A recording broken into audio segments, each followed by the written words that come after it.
Assalamualaikum warahmatullahi wabarakatuh. Saya Niswatun Nurul Maghfirah, NIM 232011913. Saya merupakan mahasiswa pendidikan bahasa Arab Fakultas Tarbiyah dan Ilmu Keguruan.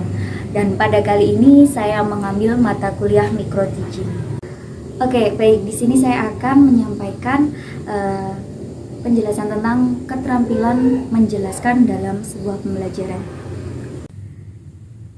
Keterampilan menjelaskan merupakan bagian dari pembelajaran micro teaching, dan keterampilan menjelaskan merupakan dasar yang harus dikuasai oleh guru. Selain dapat menguasai materi, seorang guru harus bisa mengelola penyampaian materi kepada peserta didiknya.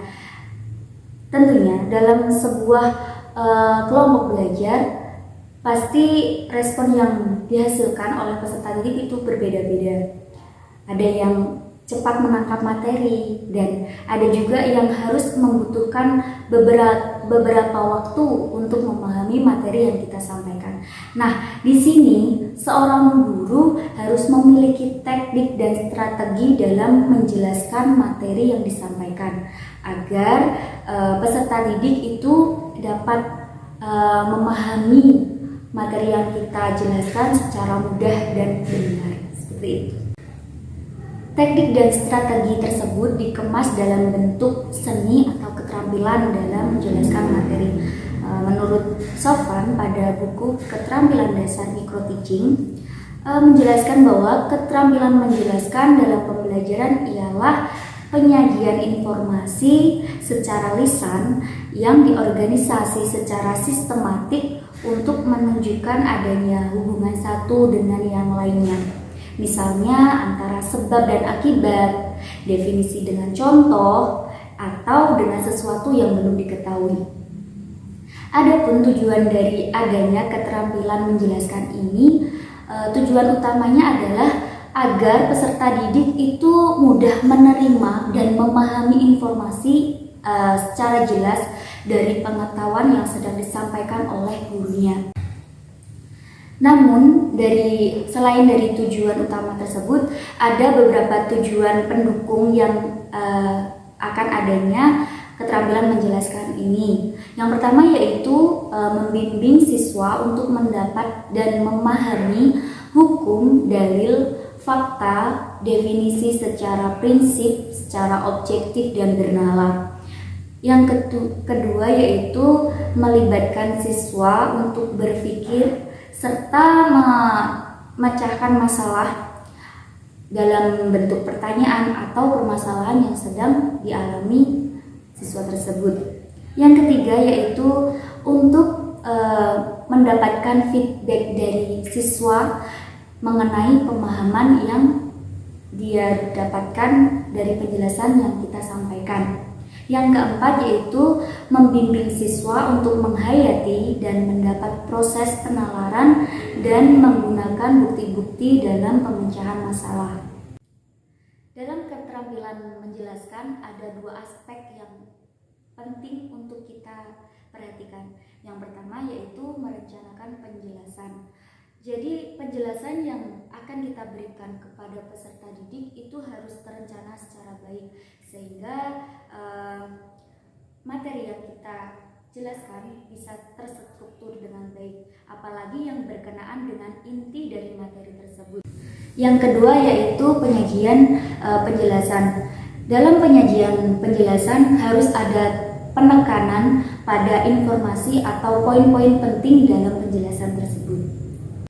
Oke, setelah ini saya akan memberikan contoh keterampilan menjelaskan dalam sebuah pembelajaran. Assalamualaikum warahmatullahi wabarakatuh. Selamat pagi anak-anak. Gimana kabarnya semua? Alhamdulillahirabbil alamin.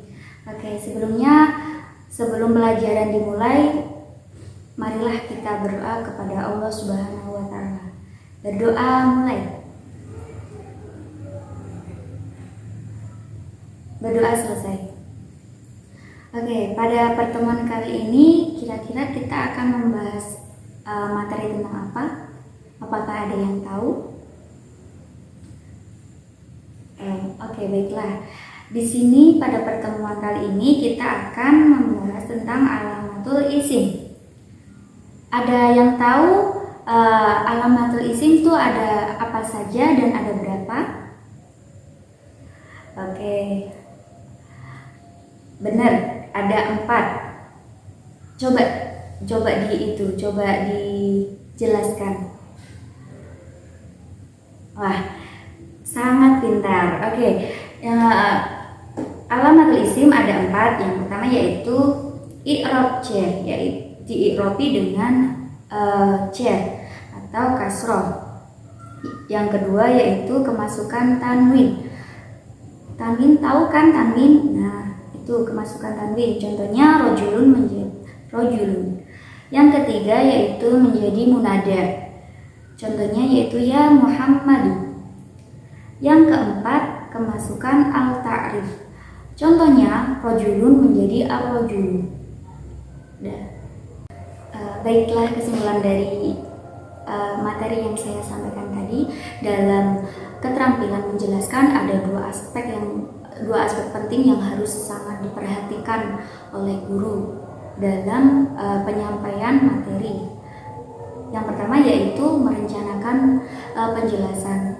Sudah saya jelaskan di atas bahwasanya merencanakan penjelasan dalam materi itu sangat penting agar peserta didik itu paham apa yang akan dipelajari pada pertemuan kali ini.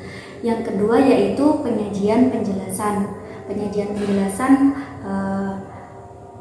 ada penekanan-penekanan dari guru pada pokok-pokok penting di materi yang akan dijelaskan. Mungkin sekian yang dapat saya sampaikan. Wassalamualaikum warahmatullahi wabarakatuh.